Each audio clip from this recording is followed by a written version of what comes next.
guidance only within the last 2 hours. Michael Sukkar is the Assistant Treasurer and Minister for Housing and Homelessness. Welcome to the program. Hi Patricia, great to be with you.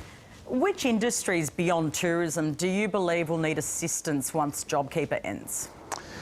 Well, Patricia, as the Minister for Finance has said, the Treasurer, the Prime Minister, we will make decisions about these sorts of matters closer to March. We've been very clear about Jobkeeper being a temporary and targeted program. Indeed, it's been extraordinarily successful. We now have seen 90% of the jobs lost as a result of the pandemic having returned. We've seen 736,000 jobs created over the past 6 months. So there's no doubt that Jobkeeper has been a huge success. We've seen businesses who were relying on Jobkeeper having now graduated from it. So there's no doubt it's done an extraordinary job. And in relation to other areas of assistance, I mean, we've shown with travel agents, for example, with a $128 million package, clearly a sector that's disproportionately impacted by border closures, that we're willing to assist those heavily impacted industries. We've also said, with respect to tourism in Queensland, for example, that state governments also need to dig deep and support those sorts of industries. So I'm not going to outline that for you today, Patricia, because those sorts of decisions will be made down the track. But I think the clear point we've always made is that this huge program being Jobkeeper is temporary. It can't last forever, and I think everybody accepts that. Yeah, but the harm that's been caused to some industries, tourism, education, is not temporary. It continues. Take me through this idea of a potential HEC-style loan scheme that's reportedly being considered by Treasury. Do you think an idea of loans to businesses has merit? Well, Patricia, it's not something that I've proposed, so if that's in the paper, it's not because I have spoken about it. So, as I said, the government has put in place unprecedented support. I think we all accept the economic response, and the fiscal levers that we have pulled have been remarkable. We have seen that it's worked, that so many businesses have graduated from Jobkeeper. Indeed, late last year we saw some 35,000 employees, 7,000 businesses in 1 month graduate from Jobkeeper. So these sorts of decisions will be made as and when we look at the data and assess the ongoing impacts. And of course, so much of those economic consequences will be impacted by the rollout of the vaccine and the efficacy of the vaccine eventually too. Is there a risk, though, that struggling businesses might be reluctant to take on more debt? Well, Patricia, again, those decisions will be made on a business I'm not asking about the decisions, basis. but business sentiment is the question, right? You're a struggling business. Jobkeeper is about to be switched off. The government perhaps offers you, loans. Would businesses be concerned about that? You talk to businesses in your own electorate and nationally. What is the sentiment? Well, I mean, I'd point you to data today that shows that business confidence is up 22%. Where on a month-by-month basis, we've seen business confidence exponentially increasing. I mean, that's not my opinion. That's not anecdotal, Patricia. That's hard data. So I think we are seeing confidence returning quite strongly, and that 22% in sentiment today, I think, exceeds some of our wildest expectations. So, look, I think from a confidence perspective, like so many things, it's intertwined with our health response, and the better the health response, the more likely that confidence is returning. And clearly, when you look at the leaderboard of how countries around the world have dealt with COVID-19, Australia can very proudly be at the top of that leaderboard, and that's due to the leadership of the Morrison government working closely with state governments, but it's been no accident. And that health response is one of the reasons why confidence has returned so strongly, why 90% of the jobs that were lost are back, why 736,000 jobs have been created in the last 6 months. So, Patricia, I think we can be very optimistic about this year economically, but of course we're going to watch it very closely, and we'll make decisions informed by the best information, the best data and the best economic situation at that time. Let's talk about the Jobseeker payment. The Reserve Bank Governor says it shouldn't return, in his view, in his opinion, to pre-COVID levels. Do you agree with that? Well, Patricia, again, we've ensured that we've extended those arrangements until the end of March, and we'll make a decision closer to that time, again informed by the prevailing economic consequences at that time. The RBA Governor doesn't think it should go back to that pre-COVID rate. That's pretty strong voice, isn't it? Well, of course, we respect the RBA Governor, and he's entitled to opine on any numbers of aspects of the economy. But it's interesting you say that, because your colleague yesterday, Tim Wilson, spoke to me and said that he thinks he was speaking outside his mandate. Do you disagree with that?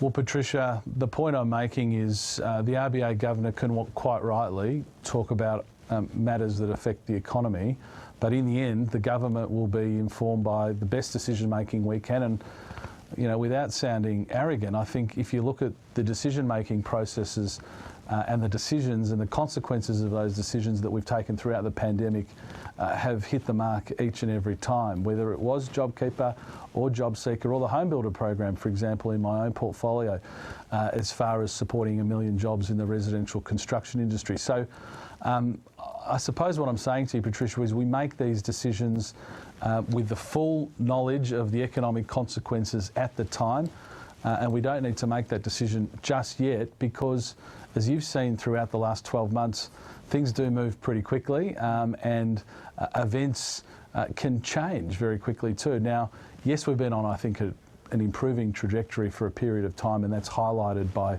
the jobs figures. I mean, we had effective unemployment of 15% last year. It's now down to 6.6% unemployment.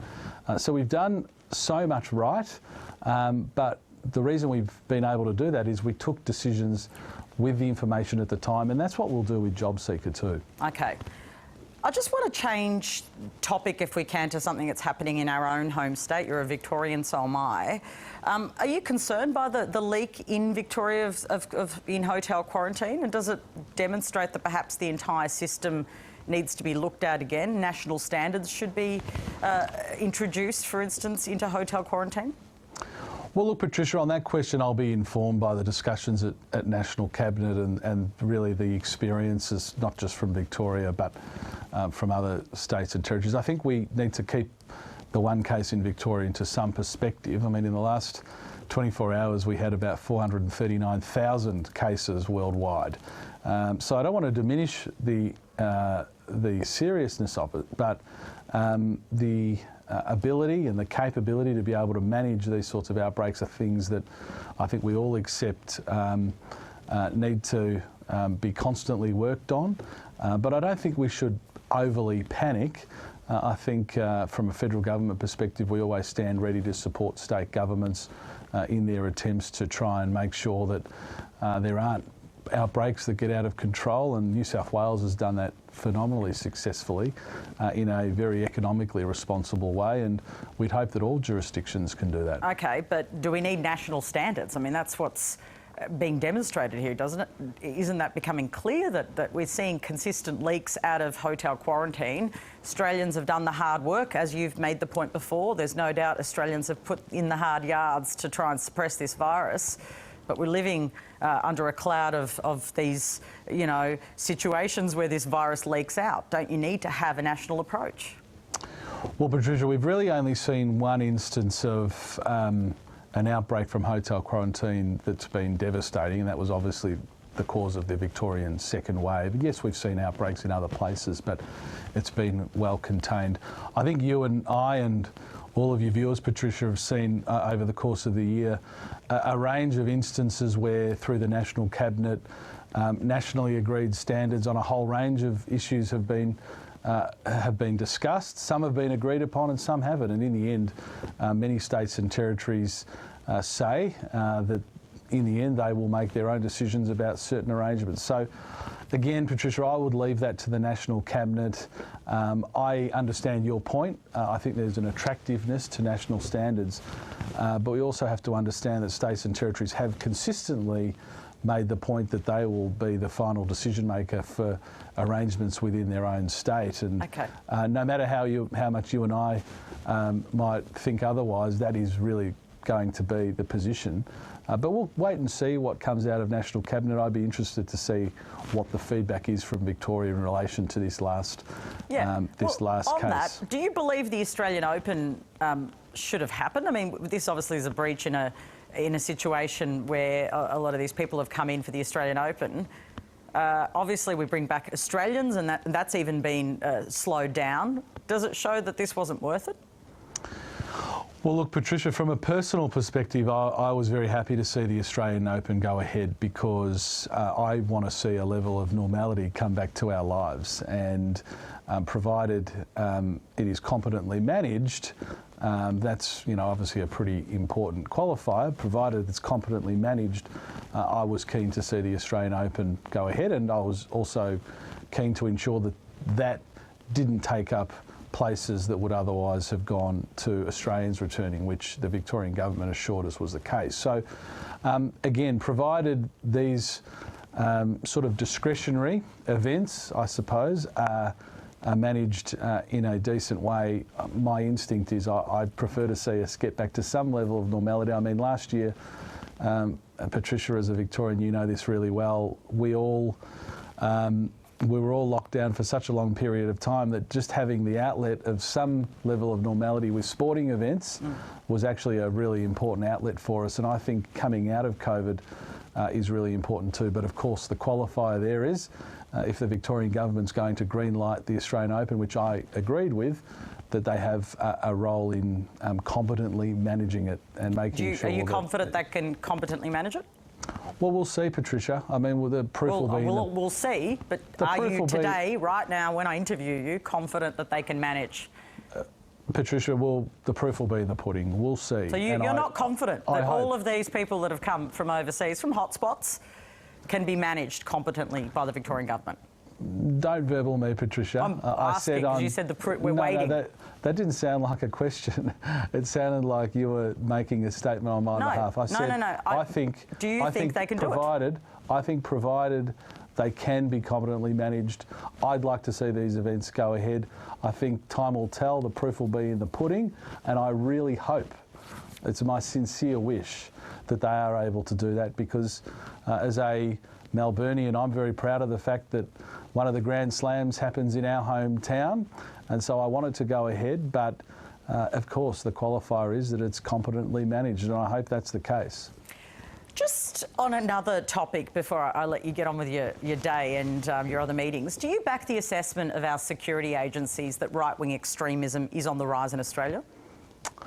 Well, Patricia, I must admit, not being in a security portfolio, it's not an issue that I've particularly looked at closely because I've been obviously very busy with the housing market and our economic response to the pandemic. But I don't second guess our agencies. I was a former chair of the Security and Intelligence Committee, and I worked very closely with our agencies while I was overseeing their work, and I've taken as a general rule to accept their advice. Are you concerned by reports that coalition senators removed a reference to an increase in right-wing extremism from a Senate motion? Look, Patricia, I must admit I'm not aware of it. I'd have to understand what the context was, but I would, back my Senate colleagues for making the right decision. In the absence of knowing exactly what it was, though, it's very hard for me to comment. Just finally, are you disappointed by the outcome of the Menzies by-election? The Menzies pre-selection. Yep. Yeah, look, Patricia, I greatly respect Kevin Andrews. He has had a phenomenal career. He has served our nation. He has served his electorate. He's been a cabinet minister. There's almost nothing that he hasn't done in politics. So in that respect, I'm very grateful for his service, but nothing lasts forever. And that includes political careers, Patricia. And I think most of us think 30 years is a pretty good run. And I don't think there are many Victorian MPs in our history who have achieved as much as Kevin Andrews. There are many, but he is certainly in the upper echelon of federal MPs. And He's got big shoes to fill, but his successor, I think, is clearly a very accomplished individual, and we are very confident about the future of that seat and the Victorian Liberal Party with people like that coming through. Thanks so much for your time. Thanks, Patricia. Michael Sukkar is the Assistant Treasurer and Minister for Housing and Homelessness. My next guest